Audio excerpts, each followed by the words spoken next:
নমস্কার, আমি চন্দ্রা। আমার এই গল্প পাঠে মো চ্যানেলটি যদি আপনাদের ভালো লেগে থাকে তাহলে অবশ্যই লাইক, শেয়ার ও সাবস্ক্রাইব করে পাশে থাকবেন এবং আপনাদের মূল্যবান মতামত কমেন্টের মাধ্যমে আমাকে অবশ্যই জানাবেন। আজকে পাঠ করছি শ্রী বিভূতিভূষণ বন্দ্যোপাধ্যায়ের অপরাজিত। শুরু করছি।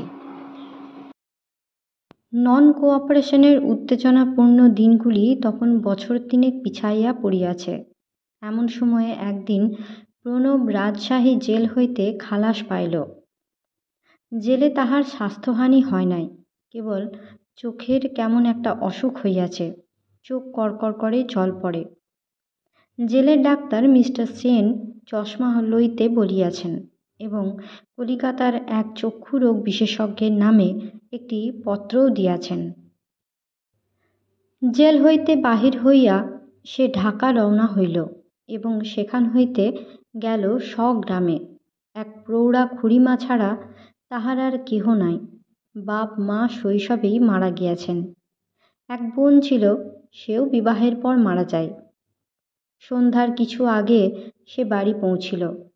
খুড়িমা ভাঙা রোয়াকের ধারে কম্বলের আসন পাতিয়া বসিয়া মালা জপ করিতেছিলেন। তাহাকে দেখিয়া কাঁদিয়া ফেলিলেন।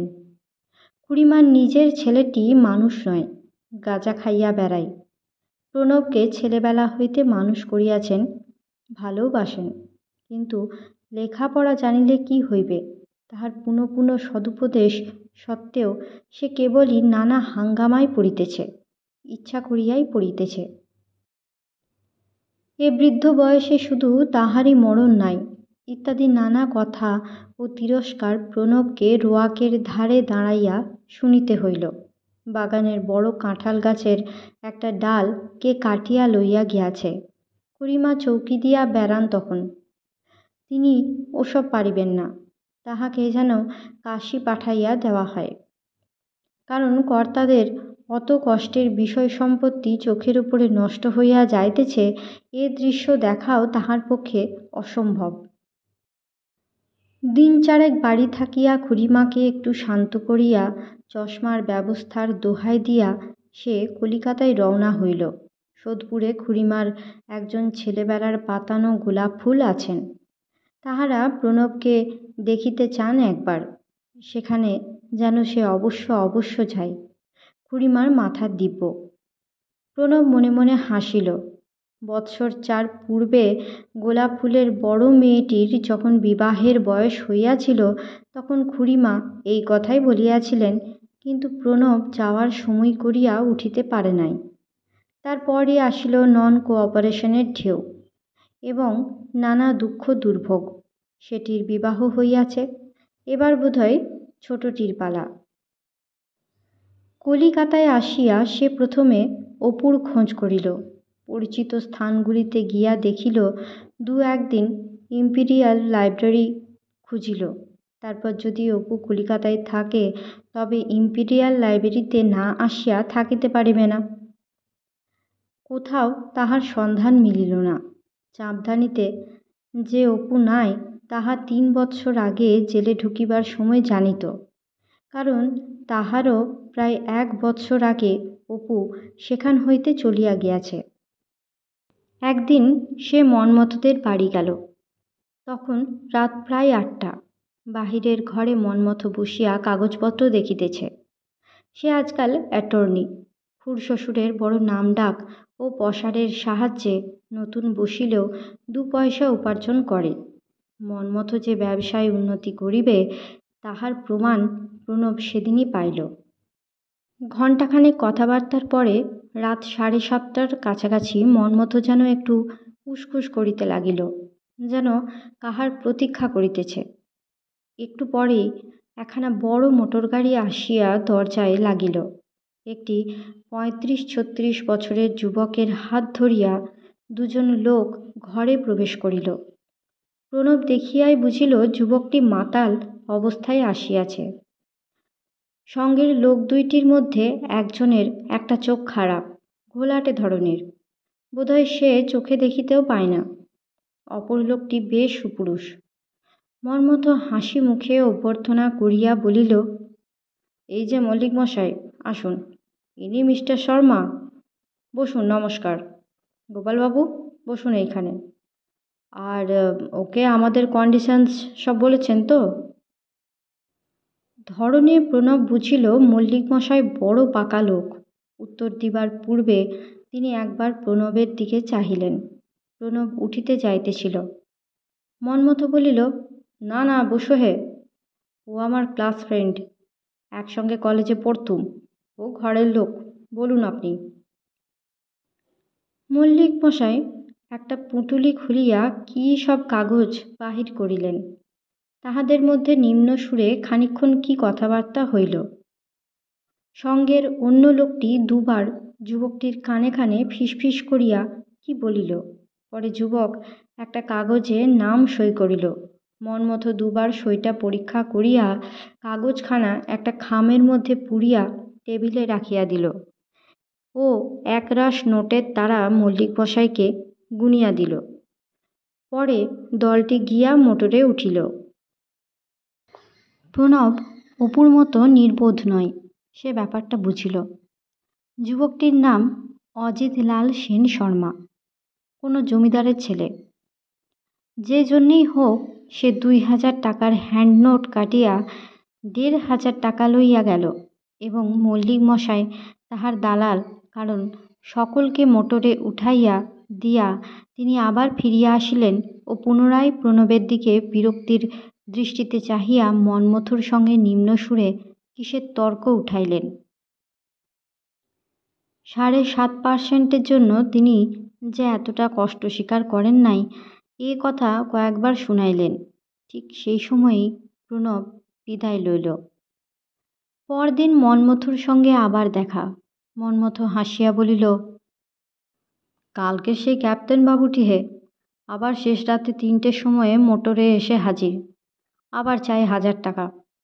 থোকে 35% লাভ মেরে দিলুম। মল্লিক লোকটা ঘুঘু দালাল।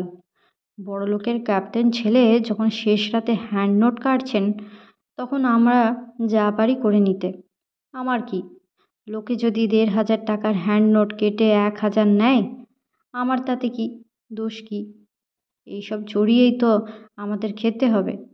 কত রাত এমন আসে দেখো না। টাকার যা বাজার কলকাতায়, কে দেবে? প্রণব খুব আশ্চর্য হইল না। ইহাদের কার্যকলাপ সে কিছু কিছু জানে। এক অপ্রকৃতিস্থ মাতাল যুবকের নিকট হইতে ইহারা এক রাত্রিতে 1000 টাকা অসৎ উপায়ে উপার্জন করিয়া বড় গলায় সেইটাই আবার বাহাদুরি করিয়া জাহির করিতেছে। হতভাগ্য যুবকটির জন্য প্রণবের কষ্ট হইল। মত্ত অবস্থায় সে যে কী সই করিল, কত টাকা তাহার বদলে পাইল, হয়তোবা তাহা সে বুঝিতেও পারিল না। কলিকাতা হইতে সে মামার বাড়ি আসিল। মাতৃসমা বড় মামিমা আর ইহজগতে নাই। গত বৎসর পূজার সময় প্রণব তখন জেলে, সেখানেই সে সংবাদটা পায়। গঙ্গা নন্দকাটির ঘাটে নৌকা ভিড়িতে তাহার চোখ ছলছল করিয়া উঠিল। কাল ট্রেনে সারা রাত ঘুম হয় নাই আদৌ। তাড়াতাড়ি স্নানাহার সারিয়া দোতলার কোণের ঘরে বিশ্রামের জন্য যাইয়া দেখিল, বিছানার উপরে একটি 5-6 বৎসরের ছেলে চুপ করিয়া শুইয়া। দেখিয়া মনে হইল এক রাশ বাসি গোলাপ ফুল কে যেন বিছানার উপরে উপুর করিয়া ঢালিয়া রাখিয়াছে। হ্যাঁ, সে যাহা ভাবিয়াছে তাই। জ্বরে ছেলেটির গা যেন পুড়িয়া যাইতেছে। মুখ জ্বরে ধমকে লাল, ঠোঁট কাঁপিতেছে। কেমন যেন দিশেহারা ভাব। মাথার দিকে একখানা রেকাবিতে 2খানা আধ খাওয়া ময়দার রুটি ও খানিকটা চিনি। প্রণব জিজ্ঞাসা করিল, তুমি কাজল না? খোকা যেন হঠাৎ চমক ভাঙিয়া কতকটা ভয় ও কতকটা বিস্ময়ের দৃষ্টিতে চাহিয়া রহিল। কোনো কথা বলিল না। প্রণবের মনে বড় কষ্ট হইল। ইহাকে ইহারা এভাবে একা ওপরের ঘরে ফেলিয়া রাখিয়াছে। অসহায় বালক একলাটি শুইয়া মুখ বুজিয়া জ্বরের সঙ্গে যুঝিতেছে। পথ্য দিয়াছে কিনা 2খানা ময়দার হাতে গড়া রুটি ও খানিকটা লাল চিনি। আর কিছু জোটে নাই ইহাদের? জ্বরের ঘোরে তাহাই বালক যাহা পারিয়াছে খাইয়াছে। প্রণব জিজ্ঞাসা করিল, খোকা রুটি কেন? সাবু দেয়নি তোমায়? খোকা বলিল, সাবু নেই। নেই কে বললে? মা মামিমা বললে সাবু নেই। সে জ্বরে হাঁপাইতেছে দেখিয়া প্রণব ঠান্ডা জল আনিয়া তাহার মাথাটা বেশ করিয়া ধুইয়া দিয়া পাখার বাতাস করিতে লাগিল। কিছুক্ষণ এরূপ করিতেই জ্বরটা একটু কমিয়া আসিল। বালক একটু সুস্থ হইল। দিশেহারা ও হাঁসফাঁস ভাবটা কাটিয়া গেল। প্রণব বলিল, বলো তো আমি কে? খোকা বলিল, যা জানি নে। প্রণব বলিল, আমি তোমার মামা হই খোকা। তোমার বাবা বুঝি আসেনি এর মধ্যে? কাজল ঘাড় নাড়িয়া বলিল, না না তা তো, বাবা কতদিন আসেনি। প্রণব কৌতুকের সুরে বলিল, তুমি এত তোতলা হলে কি করে কাজল? সে অপুর ছেলেকে খুব ছোটবেলায় দেখিয়াছিল। আজ দেখিয়া মনে হইল অপুর ঠোঁটের সুকুমার রেখাটুকু ও গায়ের সুন্দর রংটি বাদে ইহার মুখের বাকি সবটুকু মায়ের মতো। কাজল ভাবিয়া ভাবিয়া বলিল, আমার বাবা আসবে না? আসবে না কেন? বাহ, কবে আসবে? এই এলো বলে। বাবার জন্য মন কেমন করে বুঝি? কাজল কিছু বলিল না। অপুর উপরে প্রণবের খুব রাগ হইল। ভাবিল, আচ্ছা পাষণ্ড তো, মা মরা কচি বাচ্চাটাকে বেঘরে ফেলে রেখে কোথায় নিরুদ্দেশ হয়ে বসে আছে। ওকে এখানে কে দেখে তার নেই ঠিক, দয়ামায়া নেই শরীরে।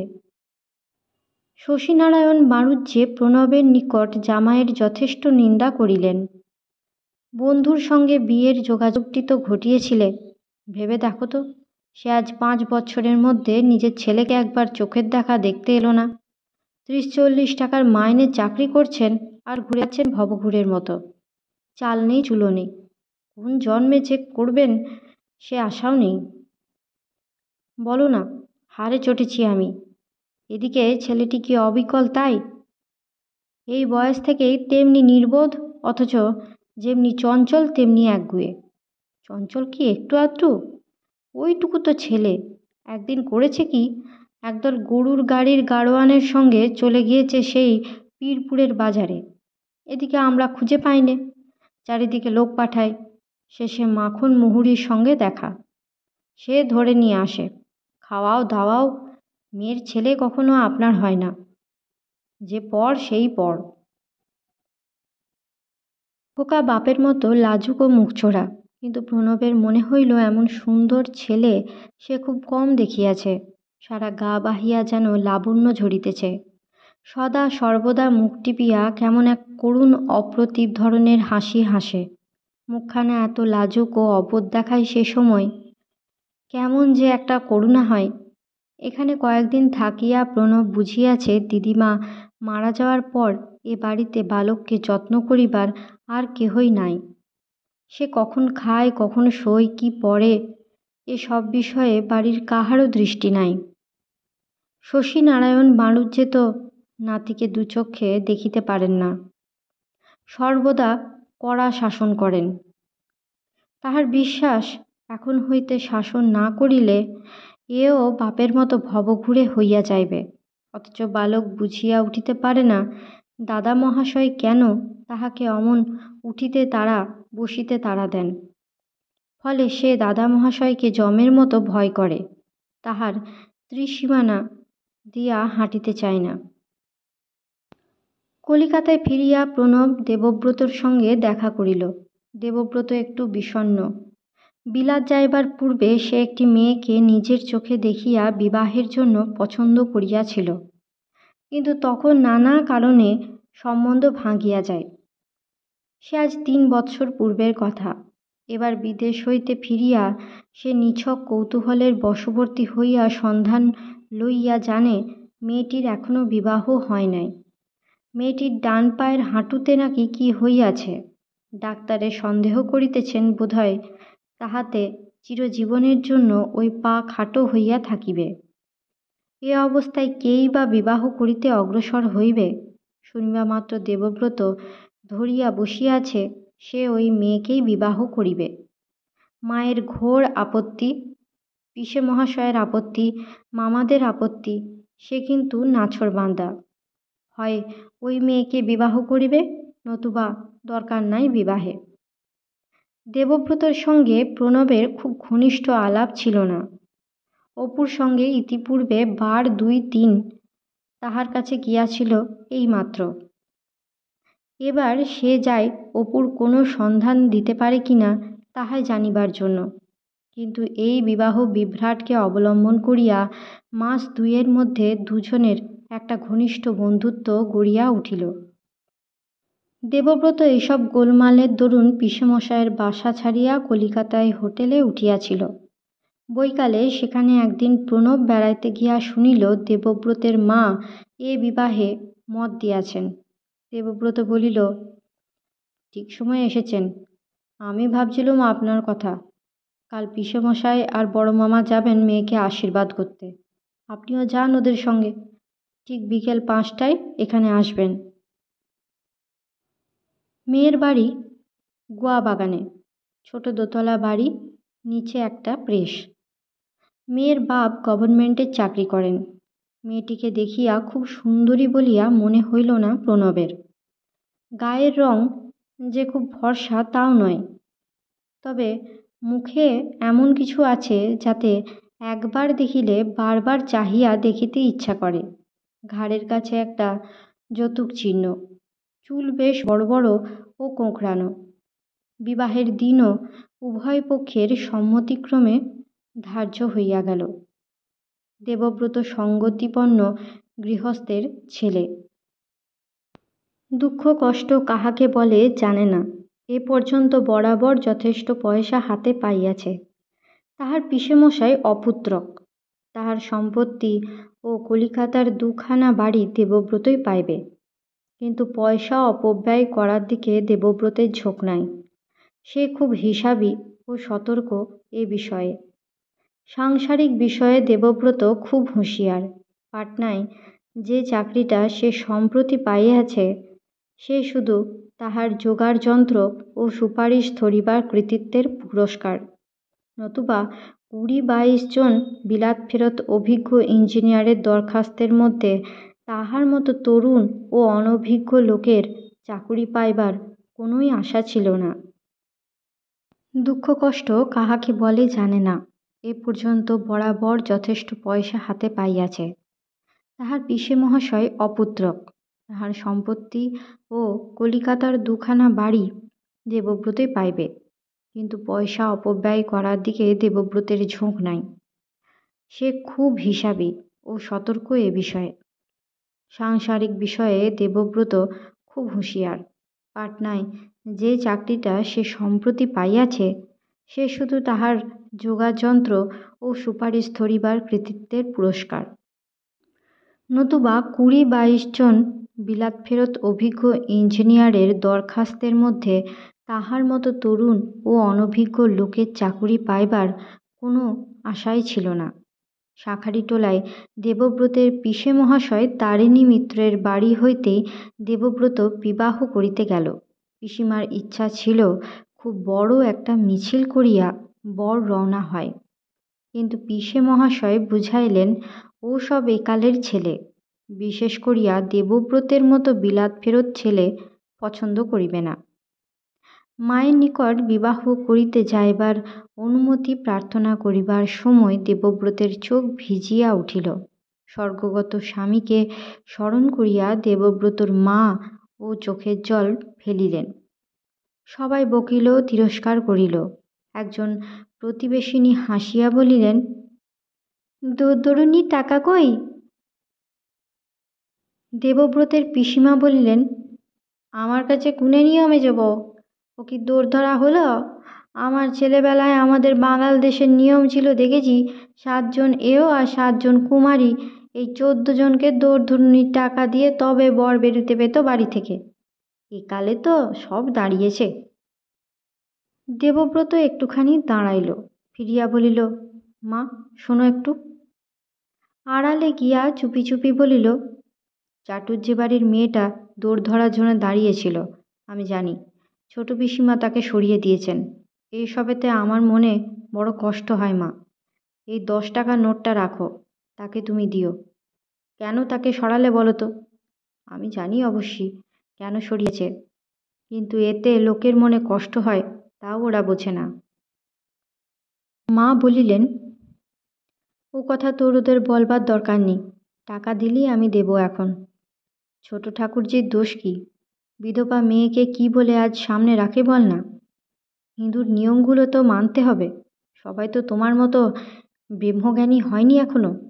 মেয়েটার দোষ দিনে তার আর বয়স কি, ছেলে মানুষ, সে না হয় অত বোঝে না। আমাদের নিচে দৌড় ধরবে বলে দাঁড়িয়েছে। তার বাপ মায়ের তো এটা দেখতে হয়। শুভ কাজের দিন বিধবা মেয়েকে কেন এখানে পাঠানো বাপু? তা নয়, গরিব কিনা পাঠিয়েছে। যা কিছু ঘরে আসে, যাক আমি দেব এখন। তা হ্যাঁ রে, 5টা দিলেই তো হতো, এত কেন? না মা, ওই থাক, দিও। ছোট পিসিমাকে বলো বুঝিয়ে, ওতে শুভ কাজ এগোয় না, আরও পিছিয়ে যায়। 2-3খানা বাড়ির মোড়ে চাটুজ্জে বাড়িটা। ইহারা সবাই ছাপাখানায় কাজ করে। বৃদ্ধ চাটুজ্জে মশায়ও আগে কম্পোজিটরের কাজ করিতেন। আজকাল চোখে দেখেন না বলিয়া ছাড়িয়া দিয়াছেন। আজকাল তাহার কাজ প্রতিবেশীদের নিকট অভাব জানাইয়া আধুলি ধার করিয়া বেড়ানো। দেবব্রত ইহাদের সকলকেই অনেক দিন হইতে চেনে। তাহার গোলাপ ফুল সাজানো মোটরখানা চাটুজ্জে বাড়ির সম্মুখে মোড় ঘুরিবার সময় দেবব্রত কেবলই ভাবিতেছিল, কোনো জানালার ফাঁক দিয়া 13 বছরের বিধবা মেয়েটা হয়তো কৌতূহলের সহিত তাহাদের মোটর ও ফিটন গাড়ির সারির দিকে চাহিয়া আছে। রাত্রের গোড়ার দিকে বিবাহ ও বরযাত্রী ভোজন মিটিয়া গেল। দেবব্রত বাসরে গিয়া দেখিল সেখানে অত্যন্ত ভিড়। বাসরের ঘর খুব বড় নয়, সামনের দালানেও স্থান নাই। অন্য অন্য ঘরের বাক্স তোরঙ্গ সব দালানে বাহির করা হইয়াছে, অথচ মেয়েদের ভিড় এত বেশি যে বসা তো দূরের কথা, সকলের দাঁড়াইবার জায়গাও নাই। সে বড় শালাকে বলিল, দেখুন যদি অনুমতি করেন একটু ইঞ্জিনিয়ারিং বিদ্যে জাহির করি। এই ট্রাঙ্কগুলো এখানে রাখার কোনো মানে নেই। লোক ডাকিয়ে দেওয়ালের দিকে 1 সারি, এখানে আর 1 সারি করে দিন সিঁড়ির ধাপে ধাপে, বুঝলেন না? যাবার আসবারও কষ্ট হবে না, অথচ এদের জায়গা হবে এখন। তাহার ছোট শালীরা ব্যাপারটা লইয়া তাহাকে কি একটা ঠাট্টা করিল। সবাই হাসিয়া উঠিল। রাত্রে 1টার পর কিন্তু যে যাহার স্থানে চলিয়া গেল। দেবব্রত বাসর হইতে বাহির হইয়া দালানের একটা স্টিলের তোরঙ্গের উপরে বসিয়া একটা সিগারেট ধরাইল। তাহার মনে আনন্দের সঙ্গে কেমন একটা উত্তেজনা, মনে মনে খুব একটা তৃপ্তিও অনুভব করিল। জীবন এখন সুনির্দিষ্ট পথে চলিবে। লক্ষ্মী ছাড়া জীবন শেষ হইল। পাটনার চাকুরিতে একটা সুবিধা এই যে জায়গা খুব স্বাস্থ্যকর, বাড়ি ভাড়া সস্তা, বছরে 50 টাকা করিয়া মাহিনা বাড়িবে। তবে প্রভিডেন্ট ফান্ডের সুদ কিছু কম। সে ভাবিল, যাই তো আগে, ফৈজুদ্দিন হোসেনকে একটু হাতে রাখতে হবে, ওর হাতেই সব। অন্য সব ডিরেক্টর তো কাঠের পুতুল, ক্যান্টনমেন্টের ক্লাবে গিয়েই ভর্তি হয়ে যাব। ওরা আবার ওসব দেখলে ভেজে নাকি না। নববধূ এখনো ঘুমায় নাই। দেবব্রত গিয়া বলিল, বাইরে এসো না সুনীতি, কেউ নেই, আসবে? নববধূ চেলির পুটুলি নয়, কিন্তু পায়ের জন্য তার উঠিতে কষ্ট হয়। দেবব্রত তাহাকে সযত্নে ধরিয়া দালানে আনিয়া তোরঙ্গটার উপরে ধীরে ধীরে বসাইয়া দিল। নববধূ হাসিয়া বলিল, ওই দৌড়টা বন্ধ করে দাও, সিঁড়ির ওইটে, শেকল উঠিয়ে দাও। হ্যাঁ ঠিক হয়েছে, নইলে এখনই কেউ এসে পড়বে। দেবব্রত পাশে বসিয়া বলিল, রাত জেগে কষ্ট হচ্ছে খুব না? কি এমন কষ্ট? তাছাড়া দুপুরবেলা আমি ঘুমিয়েছি খুব। আচ্ছা, তুমি কনে চন্দন পরনি কেন সুনীতি? এখানে সে চলন নেই। মেয়েটি সলজ্জ মুখে বলিল, মা পড়াতে বলেছিলেন। তবে? জ্যাঠাইমা বললেন তুমি নাকি পছন্দ করবে না। দেবব্রত হাসিয়া উঠিয়া বলিল, কেন বলো তো? বিলেত ফেরত বলে? বা তো। পরে সে বলিল, আমি 7 তারিখে পাটনায় যাব, বুঝলে? তোমাকে আর মাকে এসে নিয়ে যাব মাস 2 পরে, শুনিতি। তোমার বাবাকে বলে রেখেছি। মেয়েটি নত মুখে বলিল, আচ্ছা, একটা কথা বলবো, কিছু মনে করবে না? বলো না, কি মনে করব? আচ্ছা, আমার এই পা নিয়ে তুমি যে বিয়ে করলে, যদি আমার পা না সারে? দেখো, তোমার গা ছুঁয়ে সত্যি বলছি, আমার ইচ্ছে ছিল না বিয়ের। মাকে কতবার বুঝিয়ে বলেছি, মা, এই তো আমার পায়ের দশা, পরের ওপর অনর্থক কেন বোঝা চাপানো সারা জীবন? তা মা বললেন, তোমার নাকি খুব ইচ্ছে। আচ্ছা, কেন বলো তো এ মতি তোমার হলো? দেবব্রত বলিল, স্পষ্ট কথা বললে তুমিও কিছু মনে করবে না তো শুনিতি? তাহলে বলি শোনো, তোমার এই পায়ের দোষ যদি না হতো তবে আমি অন্য জায়গায় বিয়ে করে ফেলতুম। যেদিন থেকে শুনেছি পায়ের দোষের জন্য তোমার বিয়ে এই 3 বছরের মধ্যে হয়নি, সেদিন থেকে আমার মন বলেছে ওখানেই বিয়ে করব, নয়তো নয়। অন্য জায়গায় বিয়ে করলে মনে শান্তি পেতাম না শুনিতি। সেই যে তোমাকে দেখে গিয়েছিলুম, তারপর বিয়ে তখন ভেঙে গেল। কিন্তু তোমার মুখখানা কতবার যে মনে হয়েছে, কেন কে জানে। আমি কাব্যে করছি নে শুনিতি, ওসব আমার আসে না, আমি সত্যি কথা বলছি। তারপরে সে আজ ওবেলায় চাটুজ্জে বাড়ির বিধবা মেয়েটির কথা বলিল, দেখো, এও তো কাব্যের কথা নয়। আজ বিয়ের আসনে বসে কেবলই সেই ছোট মেয়েটার কথা মনে হয়েছে। ছোট পিসিমা তাকে তাড়িয়ে দিয়ে আজ আমার অর্ধেক আনন্দ মাটি করেছেন শুনিতি। তোমার কাছে বলছি, আর কাউকে বলো না যেন, এ কেউ বুঝবে না, আমার মাও বোঝেনি। ঘড়িতে ঢং ঢং করিয়া রাত্রি 2টা বাজিল। কাজলের মুশকিল বাধে রোজ সন্ধ্যার সময়। খাওয়া দাওয়া হইয়া গেলে তাহার মামিমা বলেন, ওপরে চলে যাও, শুয়ে পড়ো গিয়ে। কাজল বিপন্ন মুখে রোয়াকের কোণে দাঁড়াইয়া শীতে ঠক ঠক করিয়া কাঁপিতে থাকে। উপরে কেউ নাই, মধ্যে একটা অন্ধকার সিঁড়ি, তাহার উপরে দোতলার পাশের ঘরটাতে আলনায় এক রাশ লেপ কাঁথা বাঁধা আছে। আধো অন্ধকারে সেগুলো এমন দেখায়, আগে আগে দিদিমা সঙ্গে করিয়া লইয়া গিয়া ঘুম পাড়াইয়া রাখিয়া আসিতেন। দিদিমা আর নাই, মামিমারা খাওয়াইয়া দিয়াই খালাস। সেদিন সে সেজ দিদিমাকে বলিয়াছিল, তিনি ঝঙ্কার দিয়া বলিয়া উঠিলেন, আমার তো আর খেয়ে দে কাজ নেই, এখন তোমায় যাই শোয়াতে। একা এটুকু যেতে পারে না? সেদিন তো পীরপুরের হাটে একা পালিয়ে যেতে পেরেছিলে। ছেলে ন্যাকড়া দেখে বাঁচি নে। উপায় হইয়া ভয়ে ভয়ে সিঁড়ি বাহিয়া সে ওপরে ওঠে, কিন্তু ঘরে ঢুকিতে আর সাহস হয় না। প্রথমটা দড়ির কাছে দাঁড়াইয়া থাকে।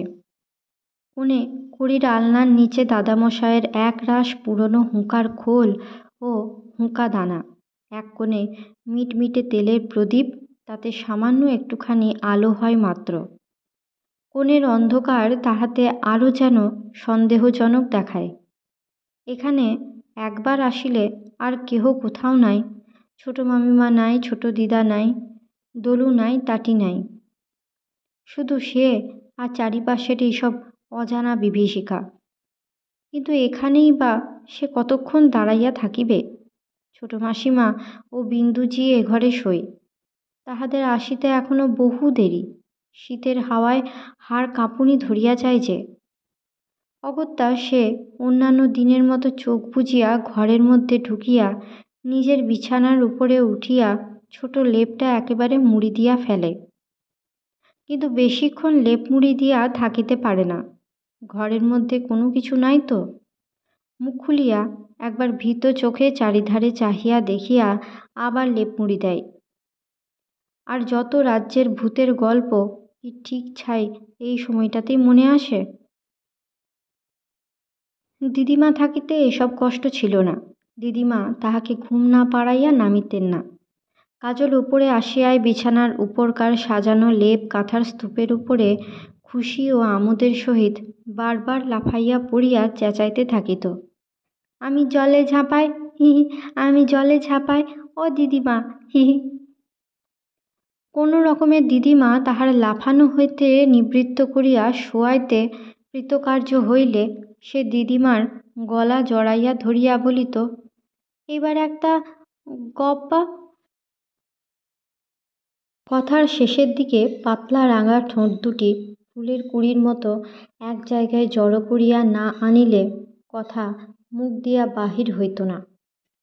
তাহার দিদিমা হাসিয়া বলিত, যে গুড় খাস খেয়ে খেয়ে এমনি তোতলা, গল্প বলবো কিন্তু তুমি পাশ ফিরে চুপটি করে শোবে, নড়বেও না, চড়বেও না। কাজল ভ্রু কুচকাইয়া ঘাড় সামনের দিকে নামাইয়া থুতনি প্রায় বুকের উপরে লইয়া আসিত।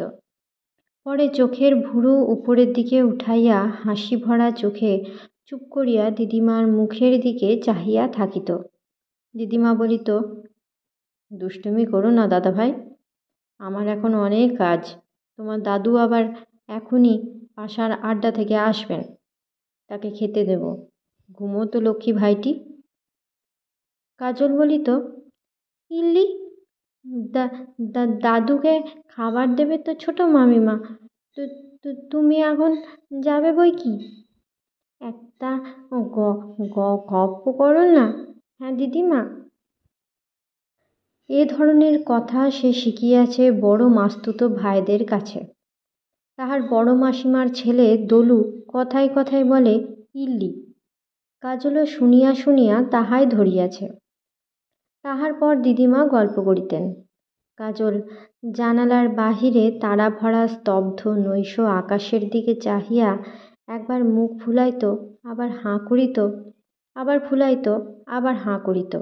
দিদিমা বলিত, আহ ছি দাদু, ওরকম দুষ্টুমি করলে ঘুমবে কখন, এখনই তোমার দাদু ডাকবেন আমায়, তখন তো আমায় যেতে হবে, চুপটি করে শো, নইলে ডাকবো তোমার দাদুকে। দাদা মহাশয়কে কাজল বড় ভয় করে। এইবার সে চুপ করিয়া যাইত। কোথায় গেল সেই দিদিমা? সে আরও বছরদের আগে, তখন তাহার বয়স 4.5 বছর। একদিন ভারী মজার ব্যাপার ঘটিয়াছিল। সে রাত্রে ঘুমাইতেছিল। সকালে উঠিলে অরু চুপি চুপি বলিল, ঠাকুমা কাল রাতে মারা গিয়েছে, জানিস নে কাজল? কোথায় গিয়েছে? মারা গিয়েছে, সত্যি, আজ শেষ রাতে নিয়ে গিয়েছে, তুই ঘুমোচ্ছিলি তখন। আবার কবে আসবে? অরু বিজ্ঞের সুরে বলিল, আর বুঝি আসে? তুই যা বোকা, ঠাকুমা থেকে তো পোড়াতে নিয়ে চলে গেছে ওইদিকে। সে হাত তুলিয়া নদীর বাঁকের দিকে দেখাইয়া দিল। অরু ভারী চালবাজ, সবটাতেই ওই রকম চাল দেয়। ভারী তো 1 বছরের বড়, দেখায় যেন সব জানে, সব বোঝে। ওই চালবাজির জন্যই তো কাজল অরুকে দেখিতে পারে না। সে খুব বিস্মিত হইল। দিদিমা আর আসবে না কেন? কি হয়েছে দিদিমার বারে? কিন্তু সেই হইতে দিদিমাকে আর সে দেখিতে পায় নাই। গোপনে গোপনে অনেক কাঁদিয়াছে। কোথায় দিদিমা এরকম এক রাত্রের মধ্যে নিরুদ্দেশ হইয়া যাইতে পারে সে সম্বন্ধে অনেক কিছু ভাবিয়াছে, কিছু ঠিক করিতে পারে নাই। আজকাল আর কেহ কাছে বসিয়া খাওয়ায় না, সঙ্গে করিয়া উপরে লইয়া আসে না, গল্প করে না।